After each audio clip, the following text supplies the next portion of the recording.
Hi friends, ಹೇಗಿದ್ದೀರಾ ಎಲ್ಲರೂ? ನಾನು ತುಂಬ ಚೆನ್ನಾಗಿದ್ದೀನಿ ಫ್ರೆಂಡ್ಸ್. ನೀವು ಹೇಗಿದ್ದೀರಾ? ಬನ್ನಿ ತರಕಾರಿ ಗ್ರೇವಿ ಮಾಡೋಣ. ತರಕಾರಿ ಗ್ರೇವಿ ಯಾವ ಥರ ಮಾಡೋದು ಅಂತ ಒಂದ್ಸರಿ ನೋಡ್ಕೊಂಬರೋಣ. ನೋಡಿ, ಇಷ್ಟೆಲ್ಲ ಐಟಮ್ಸ್ ಇಟ್ಕೊಂಡಿದ್ದೀನಿ. ಇವನ್ನ ಸ್ವಲ್ಪ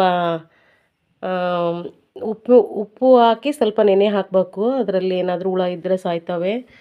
ಆಮೇಲೆ ಈ ಕಡೆ ಎಲ್ಲ ತರಕಾರಿ, ಮೆಣಸಿನ್ಕಾಯಿ, ಬೆಳ್ಳುಳ್ಳಿ, ಈರುಳ್ಳಿ, ಸ್ವಲ್ಪ ಕೊತ್ತಂಬರಿ ಇದನ್ನ ಮಿಕ್ಸಿಗೆ ಹಾಕ್ಕೊತೀನಿ ಮಸಾಲೆ ಮಾಡ್ಕೊಳಕ್ಕೆ. ಆಮೇಲೆ ಈ ಕಡೆ ತರಕಾರಿ ಏನು ಐಟಮ್ಸ್ಗಳೆಲ್ಲ ಇಟ್ಕೊಂಡಿದ್ದೀನಿ. ತರಕಾರಿಗಳು ಪ್ರತಿಯೊಂದು ಎಷ್ಟು ಐಟಮ್ಸು ತರಕಾರಿ ಇದ್ದರೂ ಚೆನ್ನಾಗಾಗುತ್ತೆ ಫ್ರೆಂಡ್ಸ್.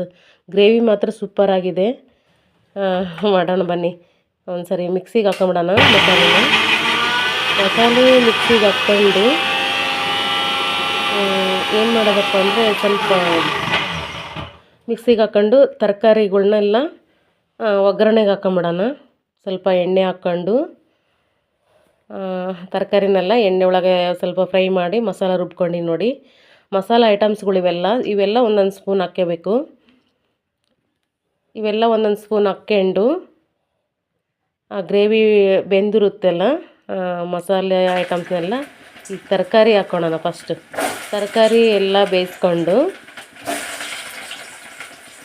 ಎಲ್ಲ ತರಕಾರಿನೂ ಬೇಯಿಸ್ಕೊಂಡು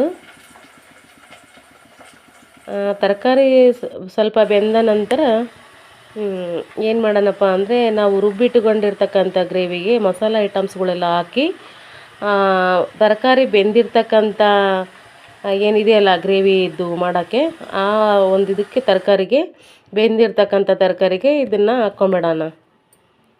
ಗ್ರೇವಿ ಮಾತ್ರ ಸೂಪರ್ ನೋಡಿ, ಯಾವ ಥರ ಕತ್ತ ಕುತು ಅಂತ ಕುದೀತಾ ಇದೆ ಅಲ್ವಾ ಫ್ರೆಂಡ್ಸ್? ನೀವು ಮಾಡ್ಕೊತೀನಿ. ಮಸಾಲ ಹಾಕ್ತಾಯಿದ್ದೀನಿ. ಈ ಮಸಾಲ ಹಾಕಿದ ನಂತರ ಒಂದು 5-10 ನಿಮಿಷ ಬಿಟ್ಟರೆ ಸಖತ್ತಾಗಿ ಬೇಯುತ್ತೆ. ಗಮ್ಮಂತ ಸ್ಮೆಲ್ ಬರುತ್ತೆ ನೋಡಿ. ನಿಮಗೂ ಸ್ಮೆಲ್ ಬಂದರೂ ಬರ್ಬಹುದೇನಪ್ಪ. ನಾನು ಮಾಡಿರ್ತಕ್ಕಂಥ ಗ್ರೇವಿ ಸಖತ್ತಾಗಿ ಸ್ಮೆಲ್ ಬರ್ತಾಯಿದೆ, ನಿಮಗೂ ಬರ್ತಾಯಿದೆ ಅನಿಸುತ್ತೆ. ನೀವು ಒಂದು ಸರಿ ಮಾಡ್ಕೊತೀನಿ ಫ್ರೆಂಡ್ಸ್. ಹೇಗಿದೆ ಅಂತ ನನಗೆ ಕಮೆಂಟ್ ಬಾಕ್ಸ್ನಲ್ಲಿ ಒಳ್ಳೆ ಮಾಹಿತಿ ಹಾಕಿ. ಲಿಡ್ ಕ್ಲೋಸ್ ಮಾಡಿ 5-10 ನಿಮಿಷ ಬೇಯಿಸ್ಕೊಂಬಿಡೋಣ.